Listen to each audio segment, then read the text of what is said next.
Good evening, everybody. Welcome to our Tuesday night live Q&A call. This is John Nelson, of course, and thank you guys for joining us. I'm just trying to get everything situated and all the buttons pushed in the right direction. We're actually not going to make this one as long, but in true fashion of really trying to help with some things, I wanted to talk about something that I've been experiencing lately, and I know you all can relate, so it'll hopefully be a help to you as Go High Level people. We're going to talk about calendaring and setting appointments and some things to think about whenever you're setting those appointments. It should make it. I mean, that sometimes there are a couple of things about them that are, that all of it should make sense, but not all of them are as intuitive as you think they ought to be. And so I was even on the phone with some folks from high level support last night trying to solve an issue for a client. So I just wanted to take a moment to go through this. This is going to be a shorter one perhaps than usual, but this might be kind of fun. Now, before I get started with this, something that I want to sort of announce is that Thursday, for all of you people who have been, advertising your services and all, we may have yet another opportunity for you to get the word out about those. So we're, again, taking some things away, but we're also adding some things. So, and there's some real unique opportunities. So that'll be on our Thursday Q&A at 11 Central, and that's noon Eastern, and that is about 4 or 5 o'clock over in the UK and elsewhere there in Africa, and a little bit later in Europe. So truly dinner time in Europe. So whether you call it dinner or supper, I'm not going to get into that today. Okay, let's spend a little bit of time here talking about calendaring and talking about appointments, shall we? So this is my actual calendar from my particular live here, or from my particular deal. So yeah, there's some activities going on, but really what I wanted to do a couple of things here. One, you can obviously you can set new appointments here. Now you may run into a problem if you have multiple locations. If you have more than one location, unless you have your appointments set up in such a way that there's 3 or 4 or 5 of them where they're their own independent, each represents its location. If you represent multiple locations in one workflow, you may have a little bit of a problem doing that. But otherwise, you can also see you go through all this, and then you can see all the different workflows, and they each have their own calendars, and you can see how some of that works. So let's actually go over here to the calendars themselves. And let's just pick one, and we're going to go through some anatomy of this, just so just to catch up on some things. Because I don't know about you, but I've gone and looked at the Go High Level thing. The calendaring has really changed in about the past 3 to 4 months, maybe longer, but not much longer. They have kind of done a lot of work revamping it and overhauling it into something that's it's a lot more robust, but it is, can have some issues as well. So I'm going to work down here to find just the right one for mine, because I've got a bunch of other stuff going on as well. So I just need one that's a good option here that is current. So bear with me just a minute. Oh, you know what? We'll use this. Actually, here's my discovery call. We use the discovery call. So, I don't know what you call your client sessions. They could be discovery calls. They could be strategy sessions. You don't necessarily want to call it a sales call, but it's make it something catchy. Unfortunately, that's kind of one of those things that it always works until it doesn't. Until where everybody's using it until it's causing problems. So I need to go back and add a logo here. I'm in the process of revamping some of this.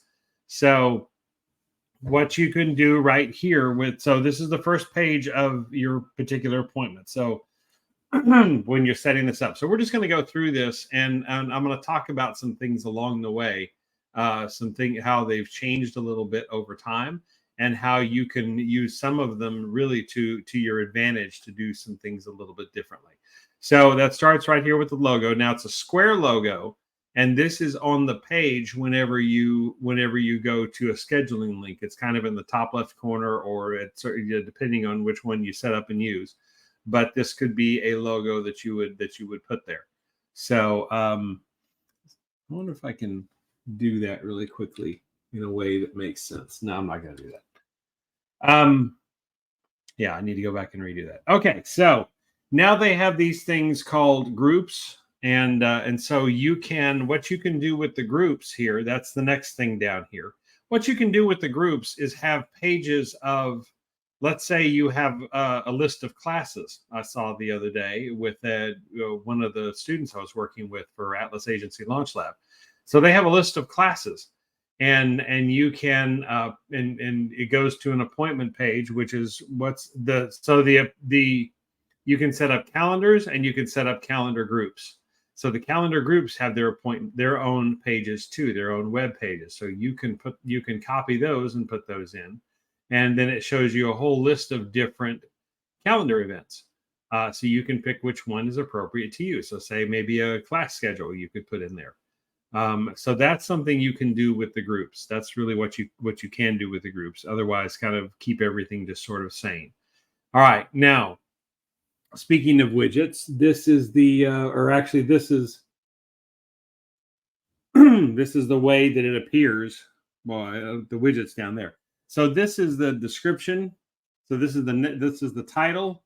This is the description of it. So that's pretty self-explanatory. That does appear on the page. So, and then you can work your way down to the widgets. The group. There's the group, and then the widgets as well. You can name it whatever you want, and this is becomes a part of the website. So, pretty self-explanatory. It's been there a long time. This is how it shows up in your calendar. So you see, you can use custom values there. So it's a very specific person. So it'd be, discovery call with John Nelson, as opposed to discovery call with, contact user, or just discovery call. You can customize it some because it shows up on their calendar that same way. So, all right. So we work our way down, and now this is the scheduling part of this. Now I'm only one person. So there are other examples where you can add more people. But the setup is, consistently the same. So you can try to work this out according to what your needs are. So this first one does according to availability, or you can have it be absolutely even. I should back up for a moment. There's different types of calendars you can set up. The other ones you really want to mess with, unless you have some very specific uses, there are usually 4 types. There's a single or simple calendar. There is just one item, one event. There is and one person booking for. There's a round robin, that's what this is. So you could add, even though I only have one person in here, if I ever brought in another salesperson, I could add them to this, and then we can have it sort by availability, or we can have it sort by just absolute equal distribution. One gets it, the other gets it, the other gets it, one gets it, the other gets so forth. So again, that's been around a long time. That's not really new, but some other things are here. You can change some of the priorities for each person. So you could have this high, medium, and low. So say you have, like we have a situation where we have 3 people on a calendar. We want one to sort of be a gatekeeper, and they had to have. So we set them as high priority on the calendar, and then we have 2 more people under that. That were the sort of the second tier. So the gatekeeper would get all the calls for the most part, unless they were not working. And then it would be then it would kick over to the medium side of things, and to the medium priority people, which would be the next group. So it's looking all throughout. It's got a sequence that follows. So the first is, and we'll talk about this more in just a minute, but the calendar is the top sequence list it looks for. Then the second one down is, then it looks to your personal availability as to where you can be, or whether or not you're available for something. And then the third is any other extenuating circumstances, but there's usually not. It's usually the event calendar, and then the personal calendar is the order it looks for. Another thing you can add here is your location. So that could be Google Meet, that could be Zoom, that can be we'll look here. There's several other. We're not going to save this, so actually I don't have it where there's anything else listed. But I could add Google Meet. I could add you can add different locations there. So you see here's the priorities, but the location is the one that's newer, and you can add different things to it. And I haven't developed that as of yet, but it is there.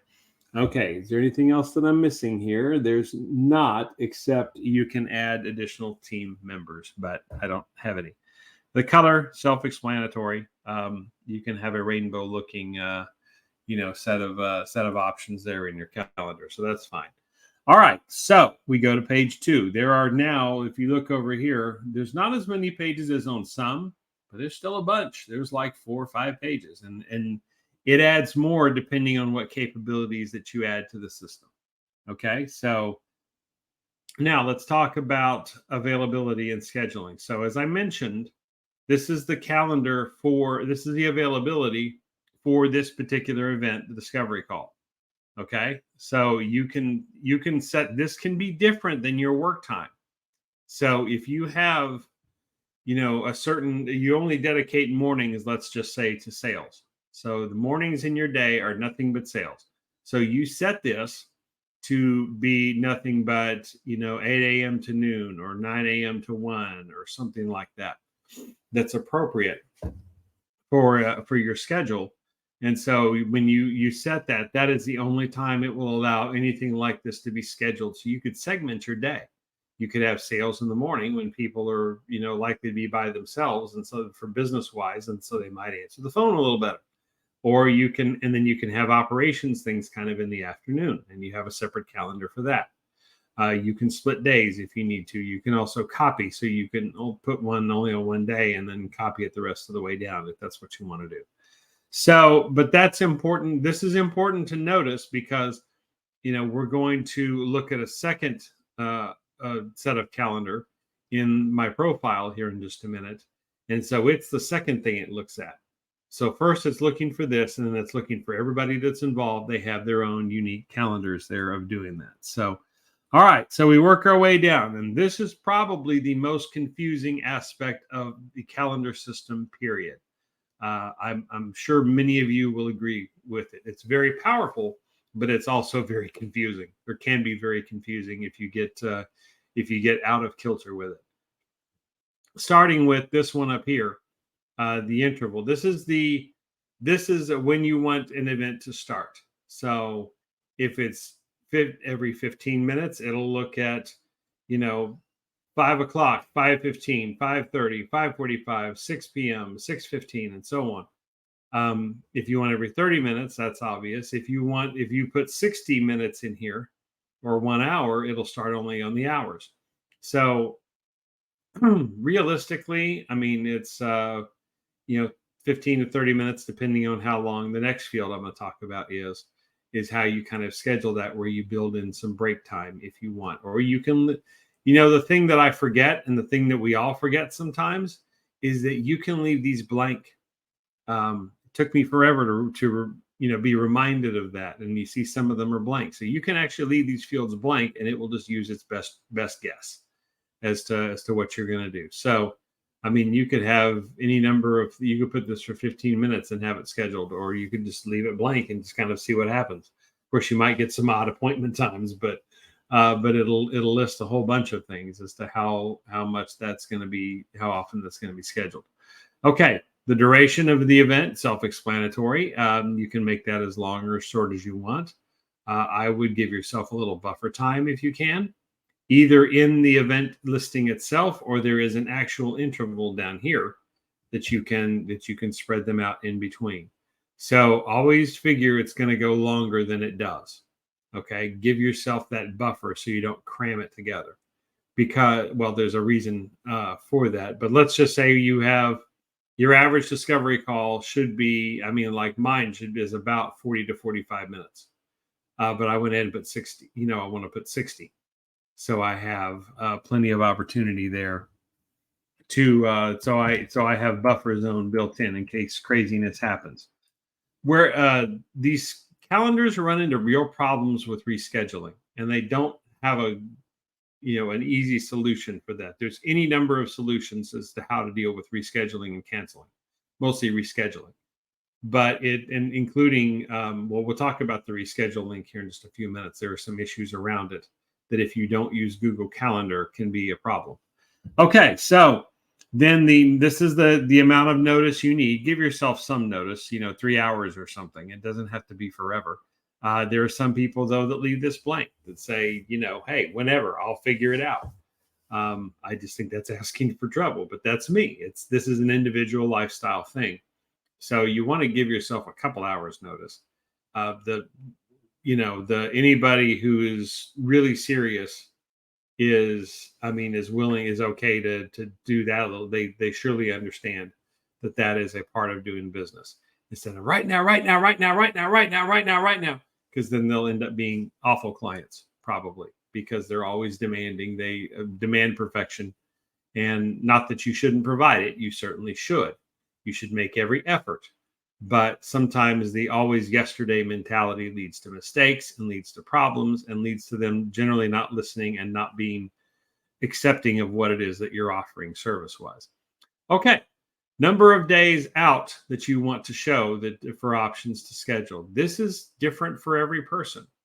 I can tell you in the Atlas Agency Launch Lab, they do 5 days, because if you're going to book those appointments, you've got somebody for a training program, they're pretty interested. So chances are you can get them right then. If you let them go a little longer than that, particularly the higher ticket the item, it tends to kick in a little, second guessing, and not buyer's remorse, but certainly a lot of second guessing and research that doesn't do anybody any good. So that short turnaround time is generally pretty good, that you catch them right then when they're hot. There are some people though that do a couple weeks. They'll do 14 days. That's pretty common with folks that are out there. I'd compromise at 7 days for right now, for some of the same reasons as Atlas Agency Launch Lab. But I've had it at 14 days before, and that works just fine. It just gives them a couple of weeks options. But you generally don't want them to cool their enthusiasm for too long, because then you miss them after you've got them already set up and kind of sold. All right, so the rest of this stuff I wouldn't mess with. Has to do with intervals and spacing and time in between and how to do all that. The number of appointments is obvious. The number of appointments in a day I wouldn't mess with. But the number of simultaneous appointments obviously would probably be 1, unless you bring on another person and then you want to make that a reality. I've heard some arguments otherwise, that you maybe want to set it for 2 or 3 or whatever, but just leave it at 1. Now, the number of appointments per day, unless you have some compelling reason, leave it blank. Leave it. Now I say that and it's not blank here, so allow me to fix that. So max number of appointments a day, done. So that really should be left blank. That is only recent thinking for me. That hasn't always been the case, but I see the wisdom in doing it. So, because then, I'll figure it out. I'll figure out that schedule. If you're coming to me with business, I'll sort it out. Okay. So we're working through this dental surgery of a topic. Appreciate you guys sticking with me. I hope you're getting some value out of this. And at least just in the explaining of it, it kind of helps to, when you come to these different things, here's the different parameters that you're dealing with, as a part of it. Okay, let's talk about forms. And really the cool thing here that should have made more sense to me than it did for a long time, but now it certainly does, is you can change forms. Now, why would the progression goes from calendar, you set the date and the time on your calendar, then it goes to a form, and you fill out the form. That's your name, address, phone number, the thing it's required. All forms are required. You can't get around it. And you can't use the longer surveys in place of it, by the way. There may be some workarounds that let you do that, but in general, it's got to be the form. And there are some good and bad limitations associated with the form. But the gist of it, it's not meant to be very long. So, but you can do some cool things with some of the answers. I mentioned I have a client that they have 4 different location scenarios: 2 physical locations, video call, and a phone call. And then so we have a form set up that their staff is the one that books the appointments. So they are it's all internal, so they don't have to worry about it. But even if it wasn't, even if the customer was booking the appointments, the client was booking the appointments, it's still easy peasy to do, because they're forced to do it. Number one, they're forced to choose something, and then depending on what they choose, customizes their message for them. If it's the physical locations, we're sending them one or the other Google Map links, so they can have directions. They can come right to it, just in case they don't know, in case they don't know where it is. Most of them do, but it's just a courtesy anyway. And then the video call would send a Zoom link, and then or Google Meet. I think they use Zoom. And then the phone call is the phone call. It's got ways that they can click to dial, to call, or we generally, my client will call them. But in case not, there's places they can click and they can dial right away. So it works really smooth. So that's a great use of the forms, because you can tell a workflow automation that, based on how they answered this question on this form is the direction you go. So it works really, really well that way. But otherwise, most of the time, you'll probably just use the default, which is the name, email address, and phone number. Unless you want to add a business name or something else in there. And you can change all those forms, and it's great. The allow guests is kind of anonymous. I'm not sure I'd do that, but it's there. I guess there's practical reasons why. And so it is there. It is an option. Then we get into the confirmation message. You can go, in this case, to a link, which is a page. You can also have it do an actual message for you, and it'll auto confirm. That's pretty much the standard now, is to auto confirm something. I can't see a reason necessarily why that wouldn't happen, unless there's something with the calendars that you use that prevent it. Okay, this is a cooler new feature. It's fairly recent. I mean, it's within this year, I believe, and that's to accept payments. And you say, why would you have payments on a calendar invite? Well, who has appointments that they have to pay in advance for? When you go to see your average therapist, you go to see your average, whatever, they're going for a set price. Okay, so you can put that set price here, and they actually check out with their credit card and pay with their credit card or their PayPal or their whatever else you're able to put in there to add. Usually those credit card or bank draft, or people use their credit cards for this stuff. And then you go through, and then you're allowed access to have that to book that appointment, and then you get your appointment on the board, and you go, and everybody's taken care of, and hopefully you leave a good tip because they gave you good service. But that's a whole nother story.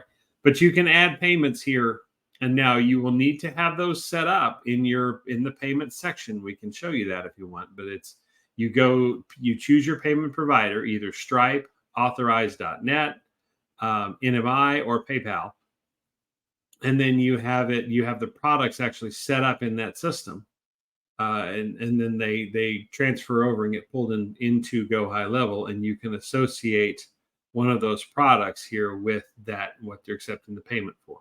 So it automatically knows how much that price is. Obviously, this works best if you have set prices for things, and then you leave any subjective things to later. So, but that is an option now, and it wasn't always there. So that's kind of cool. We already have some uses for that coming up. So it's very, very handy when it works out that way.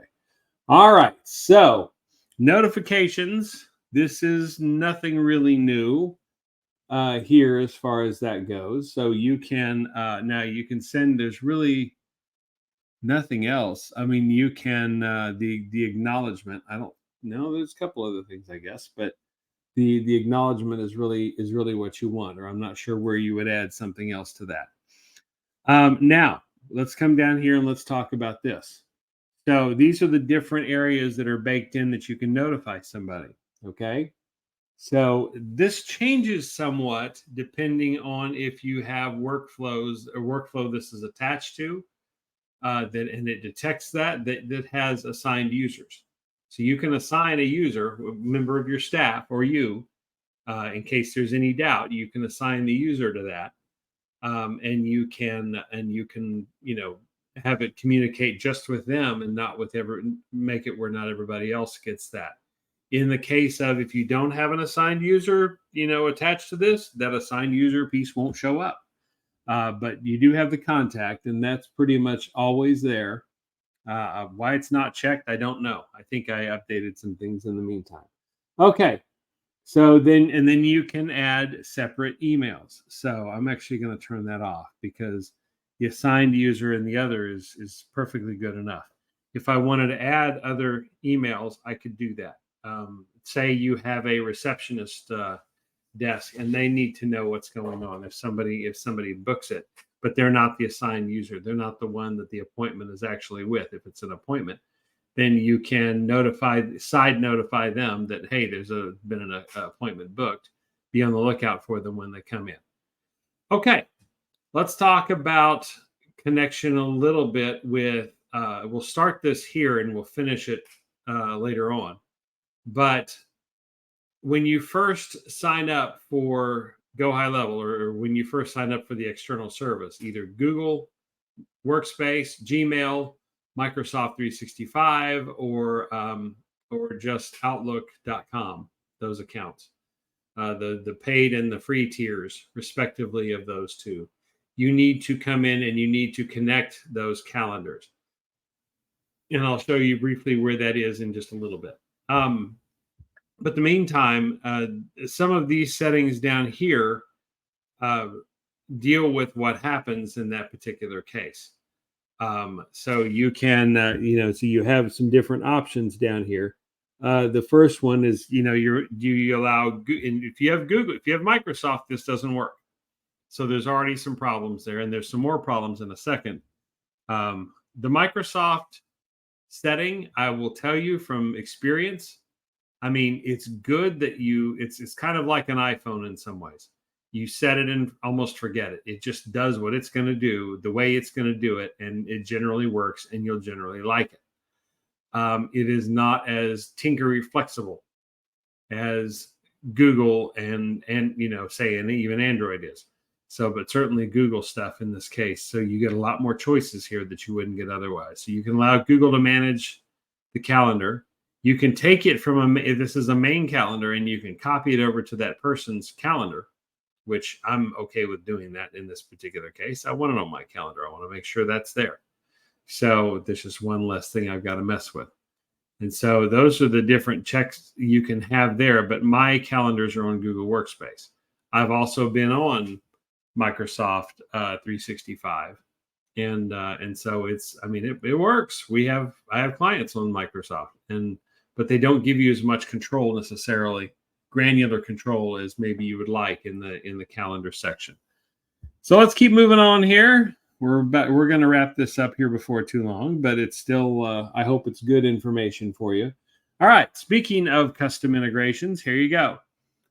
You can have, this is customization of the page. There's another one, I think, in a minute, that's external integrations. And that's where you really pull in some of the Outlook stuff, or the Google stuff. So what the difference between this is and the front page, I'm not entirely sure. But they do offer you another opportunity to pull in an email. I think this has to do largely with the calendar widget here. So there's a widget type, and that can show up on a website, and then there's a page type that can that takes you to a whole entire page. And so some of that is customized here, I believe, for the widget, because down here we have the type of widget it is. So whenever you insert that, you can insert that into a page, what it looks like, sitting in an already created web page, either in Go High Level or in WordPress. and then versus an actual full website address page, which I think is governed by upfront there. So that's part of that is changing there. Now, back to the conversation about Google and Outlook, Google and Microsoft. So these reschedule and cancel links, these only work these are powered by Google, to my knowledge.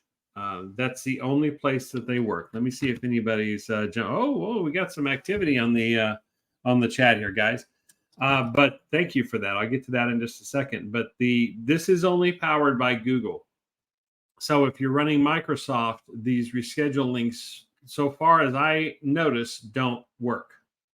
They don't work as well. So you have to find another workaround, be it if there's a workflow that you can do, maybe with a link or something that you create, sort of homegrown, create your own, workflow automation that will accomplish the same thing. Maybe it works to reschedule them. Or if they say cancel, it cancels the appointment. Or you could have somebody just manually doing it. So that's always an option as well. All right. So who do we have? Oh, we have Miss Sheena checking it out. How you doing? Oh, everyone, and had a couple of other things to say. Let's see. So she's just saying, yeah, she's here. So great. Thank you. Appreciate that. There's and continuing to to hit me up on the chat here. Let's see if there is anything else that any other wisdom that we have here. Let's see. It keeps blipping out. So all right. So there's a question. Let's see. Can you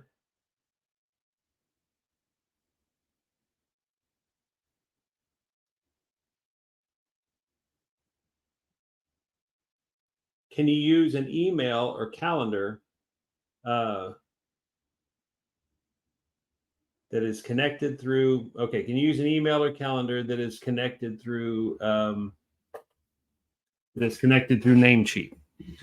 Okay, so the answer to that is I don't know. I'm going to suspect no. Can you use the email? Absolutely. You can set up the email address. You can connect the email address throughout Go High Level and use it that way, because it should work just fine with what they call either POP3 or IMAP. And that really as much determines how you're connected to the email server. The IMAP is like looking through a window at your mail, and you can even reach in and touch it as it's going by, but you're looking through a window at it, and all the email is inside that window. Versus POP3 is not that case. Because it's more, it can store things offline, where IMAP really doesn't as much. It only keeps a set copy that you don't really have access to, but POP3 you do. And so POP3 is good for viewing mail if offline is a concern. So you jump on, you check your mail, and then you come off of there. So that said, I don't think they offer much of a calendar piece. And there's also companies like StartMail that are kind of the same way, that are very, very cool mail services for what they do. And maybe they do offer some sort of calendaring function, but these things are really designed to run off of Google servers or Microsoft servers. The calendaring function is. And so if that's not the case for you, then then it's a little harder to make that happen. So so my answer for right now, though I will research it, is going to be that you cannot run anything off of in terms of mail. So hope that answers it. Okay, so let's jump back here into the calendar just real quick, because we're going to wrap this up in a second, and then we'll try some Q&A and see how I do with it. Okay, so try some more Q&A if there is any. So we'll see if we can make that happen. And actually, we can take a second. We can talk about some of the email alternatives, because there are some cool ones. You don't have to be a Google or Microsoft shop. And so we can get into that in just a second. So let me finish up with the calendar here real quick. Just a couple of things. So the schedule, reschedule, and the cancel are Google functions. So if you're using Microsoft, you'll want to turn those off, or anything else for that matter, you'll want to turn those off. And so that, I mean, that would be an interesting question to see what other, if there's any other calendar functions that are available to go high level without some sort of, really heavy workaround. Okay, so you see it saved the process. I did make some updates that I wanted to make, so that's good.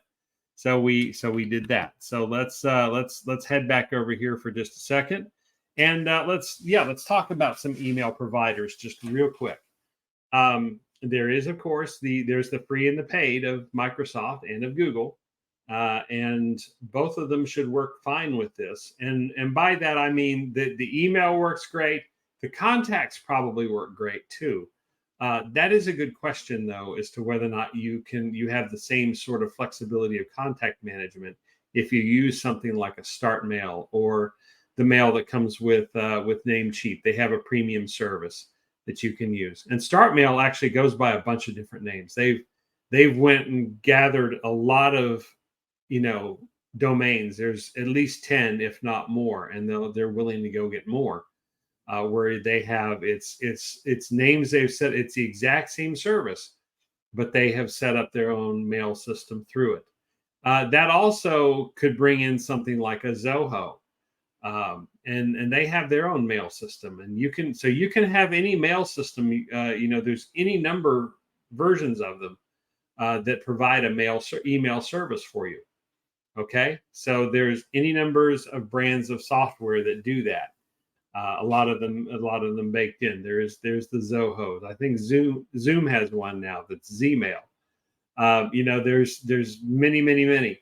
I don't know how well they work with Go High Level, but they are options. And for some people, they make a lot of sense. If you burn through a lot of addresses, you're doing cold email, or that's a concern that you don't want to put a company logo on something. First of all, just be careful that you don't get blocked and kind of ruin it for everybody. But beyond that, there are reasons to have semi-temporary addresses like that. And so something like a Start Mail or whatever would do that. Another reason is cost. Their cost is very inexpensive. Relatively speaking, for what you get, it's maybe an annual payment, and yes, it's something to maintain there, because what you're paying for is security. Email security is a big thing. You don't want your email messages getting exposed as they go through the internet, no matter where they're going or what their intention is. Versus Outlook or Google. That, I mean, yes, you do pay for. All right, let me see what else we got here from Sheena Lee. Let's see. Okay, that was a question from the group. So let me see if there are any more that are in here. Doesn't look like it at the moment. Thank you, guys. Thank you for the questions. For absolute sure. So, and thank you everybody for checking in on this. I know as subjects go, this is not the most exciting one out there, but I have come into more problems. I tell Sheena Lee and others, I've got a love-hate relationship with Go High Level's calendaring system. It is very cool what it can do, but it's also equally complex. And so that can be an issue. That can be something that is that could be a concern for people. And so I hope I took a little bit of time to try to walk through what the different fields truly mean now. And because they have evolved from 2 years ago, even when I started using it, when they first went to version 2.0 or version 2, they call it V2 of Go High Level. So I don't know if there'll be a V3 or not. I haven't kept up with some of the boards as to what they're doing there, but I can't imagine it being a whole lot different than what it is. But it's probably said that about version 1 going to version 2, because there was a big teetotal difference, as some people country folk like to say. So there were some major differences, and so maybe there will be a version 3. I'm not sure. We have to somebody check on that. And folks from Go High Level do frequent Go High Level groups. So the more activity we get in this one, guys, the more we get some attention, and the more that we can attract their attention, and they'll come by and maybe drop some wisdom on us sometime.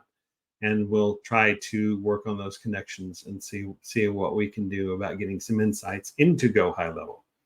So, but I hope the calendaring function is something that works for you. Now, the other question that I started to allude to there is, if you don't use Microsoft or Google, how does that affect the contacts management? Theoretically, it should not, because that's Go High Level's job. One of its primary jobs that we all forget about, the cool stuff, is contact management. So you should be able to put them in there and be able to manage them independently of email or SMS or anything else, because you've got the contacts stored there, and so it should not be something that you necessarily have to worry about. But looks like that's all for the questions at the moment, and I hope I answered some of them. So thank you guys for checking this out. We are going to go a little shorter than usual, and so you don't have to hear me ramble as long, but I do appreciate you watching, and I do appreciate you checking it out. And if you do have any insights on the calendars and how they've worked for you, particularly the non-Google or Microsoft versions, put it in the comments. Let us know how that worked for you. We'll do some interaction and see if we can help work with each other. Also, by the same, there's a lot of experts in here, so surely somebody's had some experience and would like to put out there, either in a little explainer video or an article or something like that, what your experience is with those non-Google or Microsoft calendars in Go High Level and whether or not those work. There's got to be some knowledge out there, and there's other systems around the world that do some of the same stuff. There's certainly the web-based ones, the Yahoos of the world, but there are others as well, I suspect, in other countries that maybe they work, maybe they don't with it. I don't know. Let's talk about that and see what that looks like.